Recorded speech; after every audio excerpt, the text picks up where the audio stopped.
Question है हमारे पास दिसंबर 2017 का क्वेश्चन है, जिसमें आपके पास लैग्रांज इक्वेशन की हेल्प से सॉल्व करना है फर्स्ट ऑर्डर पीडी को x square into p plus y square into q equals to x plus y into z. ये आपके पास है। तो हमारे पास अगर इस क्वेश्चन को ध्यान से ऑब्जर्व किया जाए तो एफ ऑफ फर्स्ट हमारे पास है x by upon z x minus by upon Z equals to 0। या तो आप इसको सॉल्व करने के लिए हमारे पास थ्री वेज हैं, जो उनमें से किसी को फॉलो कर सकते हो। लैग्रांज इक्वेशन की हेल्प से सॉल्व कर सकते हो, या जब भी आपके पास F of U comma V equals to 0 इस फॉर्म में आपके पास सरफेस गिवन हो, तो वहाँ से गिवन पीडी जो फॉर्म होती है वो इस टाइप की होती है, u x u y u z v x v y v z. ये डिटर्मिनेंट आपके पास 0 इक्वल होना चाहिए। तो यहाँ से जो पीडी फॉर्म होगी और ये पीडी सेम है तो आपके पास सॉल्यूशन होगा।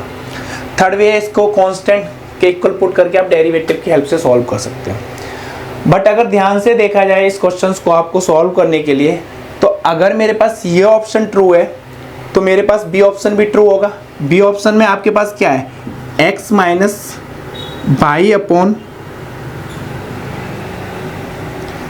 आपके पास ए ऑप्शन ट्रू है तो यहाँ से डी ऑप्शन भी ट्रू होगा, क्योंकि आपके पास Z equals to X into Y F of 1 upon x minus 1 upon Y.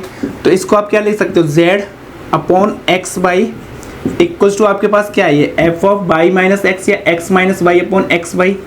तो आपके पास यहाँ से दो कैरेक्टरिस्टिक्स कर्व मिली थी, आपके पास X by upon Z equals to C1, और सेकंड थी आपके पास एक्स माइनस, फर्स्ट ऑप्शन में क्या था, X minus by upon Z C2। तो यहाँ से अगर मैं X by upon Z upon x minus by upon Z कर लूँगा तो ये C2 C3 के इक्वल होगा। दैट इज आपके पास X by upon x minus Y equals to some constant C3।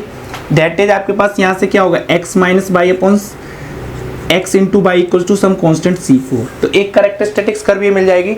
तो अगर आपके पास दो कैरेक्टरिस्टिक्स कर्व है तो थर्ड आप कई कैरेक्टरिस्टिक्स कर्व फाइंड बना सकते हैं इन दोनों की हेल्प से। तो यानी कि हमारे पास अगर ए ऑप्शन ट्रू है तो बी भी ट्रू होगा मेरे पास एंड डी भी ट्रू होगा। तो भाई फर्स्ट ऑप्शन ए ट्रू है आपके पास तो बी एंड डी ट्रू होगा। सी ऑप्शन के लिए अगर आपके पास गिवन है z equals to f of 1 upon x minus 1 upon y. अभी तक हमारे पास ये रिजल्ट आया कि ए ट्रू है तो बी भी ट्रू होगा, डी भी ट्रू होगा आपके पास। ठीक है, अगर बी ट्रू है तो ए ट्रू होगा और डी ट्रू है तो आपके पास बी एंड डी ट्रू होगा, यानी कि ए बी डी आपके पास साइमल्टेनियसली ट्रू होंगे। सी ऑप्शन के लिए आप एफ क्या रहता है आपके पास, यहाँ आर्बिट्री फंक्शन होगा। तो सपोज कर लीजिए मैंने एफ को कांस्टेंट फंक्शन 1 पिक कर लिया, तो यहाँ से मुझे जेड क्या मिलेगा 1, जेड इक्वल्स टू आपके पास क्या मिला यहाँ से 1।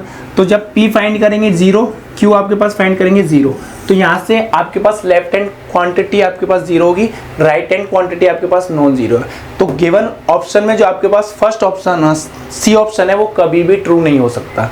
तो सी आपने डिस्कार्ड कर दिया, ए बी डी आपके पास साइमल्टेनियसली ट्रू है। तो answer is A B and D.